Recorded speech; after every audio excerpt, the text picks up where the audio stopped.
Have you ever wondered why one of the most pivotal women in the Bible, a direct witness to the greatest miracle in history, has been shrouded in mystery and misinformation for centuries? What if the stories you've heard about Mary Magdalene, the repentant prostitute, the secret lover of Jesus, were deliberate distortions designed to silence her true power? In a world where women's voices are still fighting to be heard, Mary Magdalene's story emerges as a beacon of empowerment, resilience, and unyielding faith. Today, we dive deep into the hidden truths of Mary Magdalene, the apostle the church silenced. We'll peel back the layers of myth, explore her biblical role beyond the shadows, uncover her eyewitness accounts of the resurrection, and reveal how her narrative resonates with women's stories today. Prepare to have your expectations shattered as we exceed the familiar tales and uncover the empowering truths that have been hidden for far too long. This isn't just history. It's a call to rediscover a woman's legacy that could transform how we view faith, leadership, and equality. Let's start at the beginning, where expectations meet reality in the dusty towns of ancient Galilee. Mary Magdalene, often simply called Mary of Magdala, bursts onto the pages of the New Testament not as a damsel in distress, but as a woman transformed by divine encounter. The Bible doesn't give us a detailed backstory, no childhood anecdotes or family tree like some other figures. Instead, she's introduced in Luke 8:1-3. After this, Jesus traveled about from one town and village to another, proclaiming the good news of the kingdom of God. The 12 were with him, and also some women who had been cured of evil spirits and diseases. Mary called Magdalene, from whom 7 demons had come out, Joanna the wife of Chusa, the manager of Herod's household, Susanna, and many others. These women were helping to support them out of their own means. Imagine that a woman named Mary from the fishing village of Magdala, a place known for its bustling trade, and perhaps its share of worldly temptations. But here's the curiosity loop. What were those 7 demons? Scholars suggest it could symbolize severe affliction, perhaps mental illness, epilepsy, or deep emotional trauma in a time when such things were attributed to spiritual forces. The number 7 often represents completeness in biblical symbolism, implying her possession was total, overwhelming. Yet, Jesus cast them out, and in that moment, Mary's life flips from darkness to devotion. This isn't just a healing, it's a liberation that sets the stage for her extraordinary role. Exceeding our expectations of a passive female figure in ancient texts, Mary doesn't fade into the background after her exorcism. She becomes one of Jesus' most steadfast followers, traveling with him and the disciples, providing financial support from her own resources. In a patriarchal society where women were often confined to domestic roles, Mary's independence shines through. Magdala was a prosperous town on the Sea of Galilee, famous for its fish sorting industry. Perhaps Mary was a businesswoman, wealthy enough to fund a ministry. This detail hooks us. A woman bankrolling the Messiah's mission. It's a powerful reversal of norms, resonating with today's women who balance careers, faith, and philanthropy. But why her? Jesus' ministry attracted the marginalized, tax collectors, sinners, the sick, and Mary, post-exorcism, embodies redemption. Her story whispers to modern women who've overcome personal demons, be it addiction, abuse, or mental health struggles. Your past doesn't define you. It propels you into purpose. As we journey deeper, let's build the tension with Mary's role in Jesus' inner circle. The Gospels consistently list her first among the women followers, a subtle nod to her prominence. In Mark 15:40-41, some women were watching from a distance. Among them were Mary Magdalene, Mary the mother of James the Younger and of Joseph, and Salome. In Galilee, these women had followed him and cared for his needs. Here, she's not just a spectator. She's a sustainer, a logistical backbone. Curiosity builds. Was she closer to Jesus than we think? Apocryphal texts like the Gospel of Philip hint at intimacy, calling her Jesus' companion, but scholars clarify this as spiritual kinship, not romance. Yet, the myth persists, fueled by modern fiction like the Da Vinci Code, which imagines her as Jesus' wife and mother of his child, a tantalizing but baseless claim that exceeds historical evidence. Reality beats this sensationalism.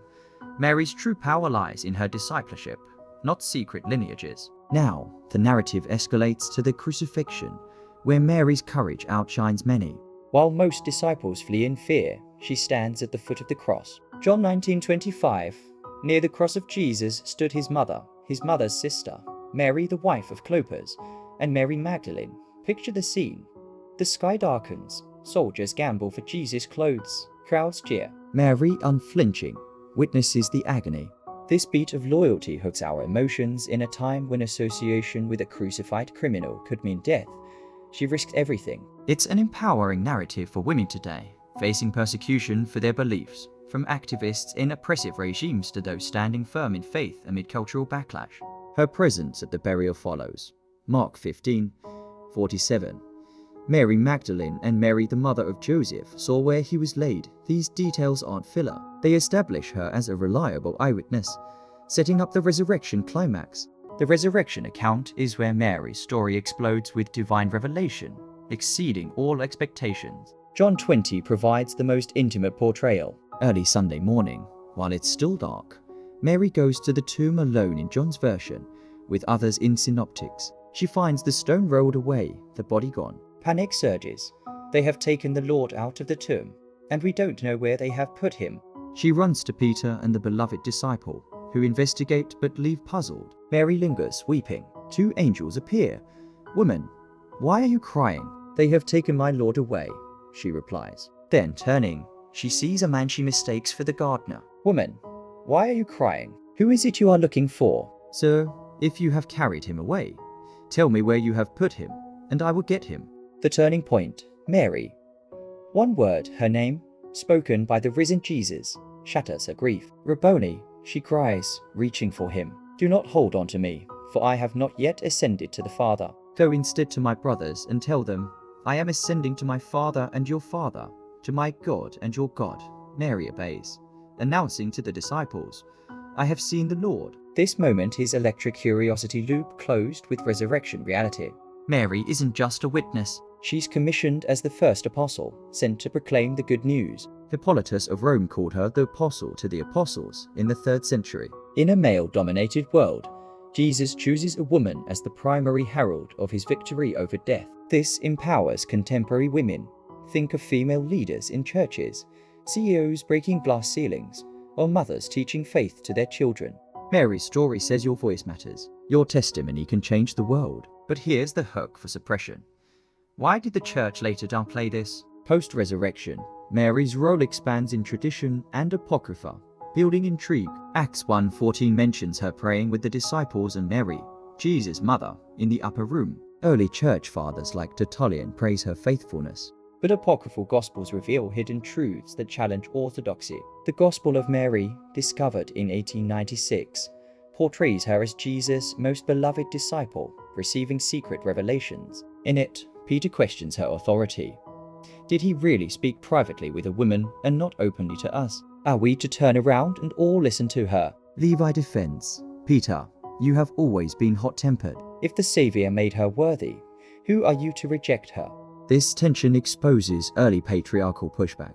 The Gospel of Philip calls her Jesus' companion, kissed often interpreted as spiritual intimacy, not romantic. These texts, deemed Gnostic and heretical, were suppressed, silencing Mary's visionary leadership. The Church's historical suppression forms the script's core conflict, exceeding expectations of a simple saint's tale. In 591, Pope Gregory the Great conflated Mary Magdalene with the sinful woman of Luke 7 and Mary of Bethany, preaching, "She whom Luke calls the sinful woman, whom John calls Mary of Bethany, we believe to be the Mary from whom 7 demons were ejected according to Mark." This merger painted her as a repentant prostitute, shifting focus from apostle to penitent. Why? Scholars suggest it reinforced male dominance in the early church, marginalizing women's roles amid rising patriarchy. Legends like her evangelizing France or living as a hermit in a cave further romanticize her, but diluted her authority. The Eastern Orthodox Church kept her distinct as myrrh-bearer, but Western art-think paintings by Titian or Donatello's emaciated statue perpetuated the sinner image. Only in 1969 did the Vatican correct this, removing penitent from her title, and in 2016, Pope Francis elevated her feast to match the apostles. In a #MeToo era, Mary's story mirrors women whose achievements are overshadowed by scandals or stereotypes. Think of scientists like Rosalind Franklin, whose DNA work was credited to men, or leaders like Kamala Harris facing gendered scrutiny. Mary's silencing reflects systemic erasure, but her resilience inspires. Apocryphal empowerment. In Pistis Sophia, she asked profound questions, understanding mysteries others can't. This resonates with women in theology today, like Elaine Pagels, who highlight Gnostic texts for inclusive spirituality. Let's linger on the resurrection's emotional depth to build pacing. John's account is intimate, almost cinematic. Mary's grief is palpable, tears blurring her vision, desperation in her voice. Jesus' gentle Mary is a personal call, exceeding her despair with recognition. This beat of divine affirmation empowers. God sees you, knows your name amid chaos. For women today battling invisibility in workplaces, relationships, society, it's a reminder. Your pain is seen, your role vital. Parallels to survivors sharing testimonies, turning trauma into triumph. The prostitute label, born from Gregory's homily, influenced centuries of art and literature. Dante places her in paradise, but as a reformed sinner. The Da Vinci Code revives romance rumors, based on misread Gnostic texts, but reality is her platonic devotion. Curiosity. Was she the beloved disciple? Some speculate, but grammar and tradition say no. Instead, her strength lies in faithfulness, not secrets. Gospel of Mary c. 2nd century fragments show her comforting disciples post-ascension, sharing visions. Peter challenges, but Andrew and Levi support, highlighting gender tensions. The Gospel of Thomas has her questioning salvation. These hidden texts, suppressed as heretical, reveal a Mary-leading theological discourse empowering for women in ministry today. Like those ordination battles in denominations, our faith exalts her as surpassing men in holiness. Feminist theologians reclaim her as proto-feminist. Films like Mary Magdalene 2018 portray her as apostle, not sinner. In pop culture, she is a symbol of misunderstood women, from Madonna as like a prayer to activist icons. Resonance. For single mothers, career women, survivors, her journey from afflicted to announcer mirrors breaking free. Why silence her? Early church consolidated power, canonizing male-centric texts, excluding Gnostic ones favoring women. Constantine's councils prioritized unity over diversity. Mary's apostle status buried under penance. But Truth Emerges 2016 Feast Elevation acknowledges her. As we wrap this journey, remember Mary Magdalene's hidden truths, from demon-possessed to divine messenger, silenced yet resounding. Her story empowers women today to claim their voice. If this resonated, subscribe for more biblical revelations, share with a friend seeking inspiration, and may God's recognition light your path. See you next time.